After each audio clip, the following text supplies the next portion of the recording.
Hi, my name's Carol. Hi, my name's Tony. And we're old school living in New Zealand.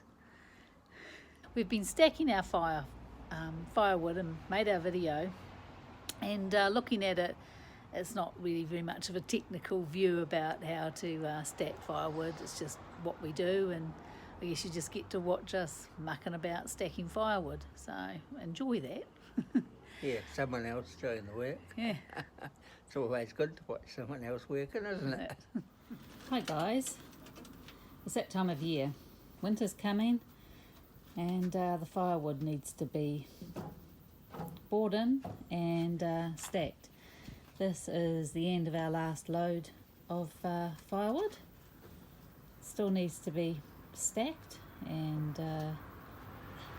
put away, kept out of the weather conditions.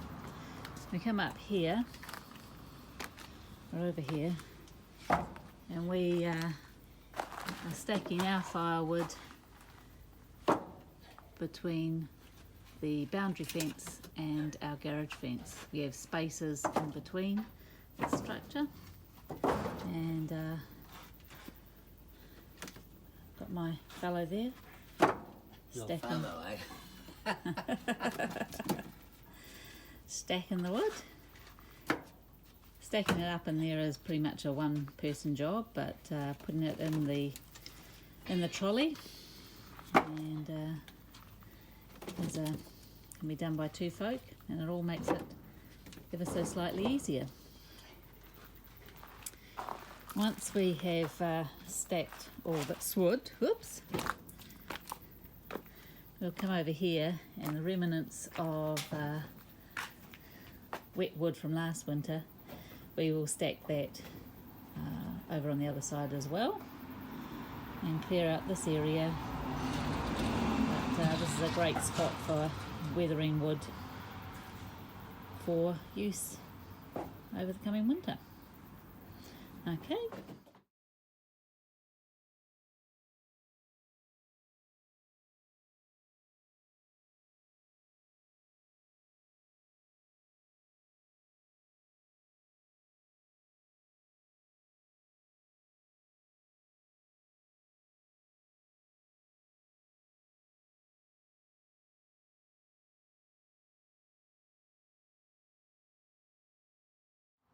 Okay, this is what our shed looks like on the inside.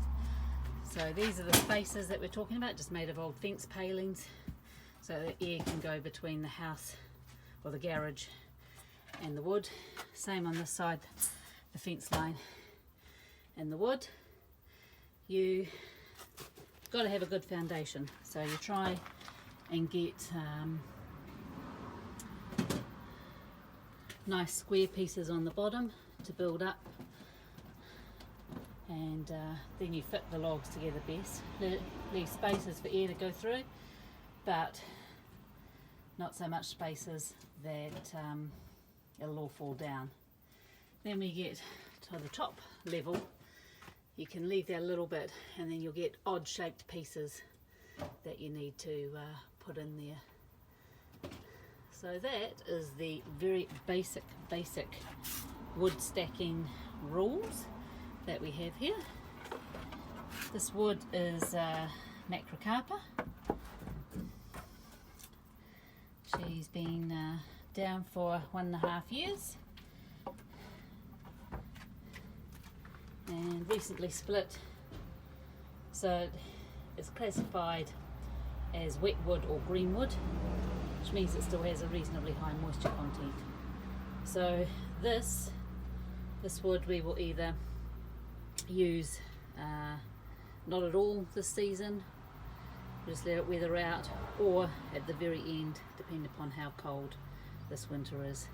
By then it should have dried out quite a lot.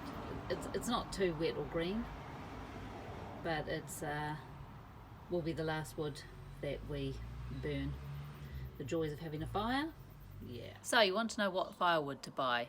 There are 4 main varieties to buy in New Zealand. The first is pine, the second is Macrocarpa, the third is gum, and also is Douglas fir if that grows in your area. So the advantages: pine is cheaper. Pine is good to buy to light your fire with. It unfortunately burns really fast as well, so when you're paying for your wood, it's not good value for money. Along with pine, you can get old man's pine, and that is, when it's called old man's pine, it means it's at least 30 years old, and that is better to buy than straight pine, and will start your fire really nicely too. Second one is Macrocarpa. This is a slower burning wood than pine, and it puts out more heat, so it's a good all-rounder. In the next realm there is actually Douglas fir, and it burns hot or hotter and longer, and is a good wood if you have it in your area. The final one is gum or eucalyptus. Doesn't matter whether it's red or blue, whatever type you can get your hands on. This is a long, slow burning and very hot wood. It is usually costs more, but you use less of it once your fire's going. You need to put on some faster burning wood and then put your gum on top, and you will only need a few pieces of that per night to keep you warm. A final tip another tip for buying firewood is buy it in the springtime, buy it in the summertime. It is cheaper and you get to dry it at your house, and you know that it is going to be drying out more effectively. When you buy it in the winter, you are going to get wet or green wood, and you are going to pay for it. You're going to pay a lot more money for it. So wood dealers, they're usually more than happy to be selling you wood in the spring and the summertime, because it means that they're getting some revenue at that time, and it's clearing out their stockpiles. Hi guys, sometimes your wood is just not cut through properly, and you can spend a bit of time trying to wiggle it to get it to break off, but the best way is bring the camera down. Voila! You have reduced the size. I think we can show that one again. I'll come over here in the shade. Okay. Here we go. Be ready to put the camera down. Watch your feet. Voila! Nicely chopped wood. Yay, that's how you do it when you're a little old weak lady. Okay, when you're doing this, you think you're finished because you've stacked up all the wood. You haven't, because you have all this mess left behind, and this has all got to be tidied up. So that's also part of the job, because there's always plenty of it. What do you do with this? You don't throw it out. This is ready-made kindling. This is what starts your fire. Easy peasy, job done for you. So you need to find some way to store that. We often use old bags, but we've filled most of those up now. I can show you one of these bags that we've used in the past. As you see at the moment, using an old dog bed to store some. So here we are. This is a old dog food bag. So reuse, recycle, all that sort of thing.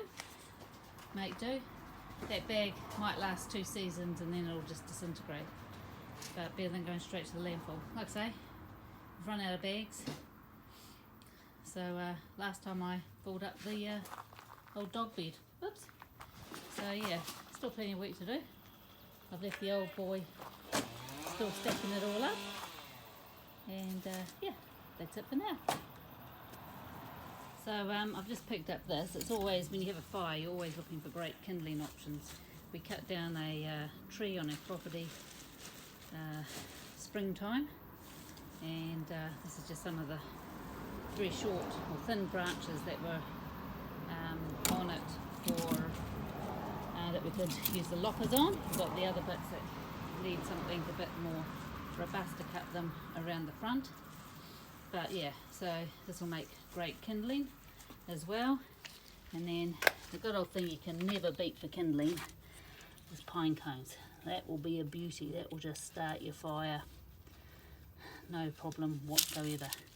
The bark, it's a slow burner. She's not so good for starting your fire, but if you can get a good flame and heat going, putting the bark on just to keep it all travelling along. But yeah, we don't have any pine trees on our property, but we do walk our dog and there are pine trees, and so we pick up pine cones as we go along.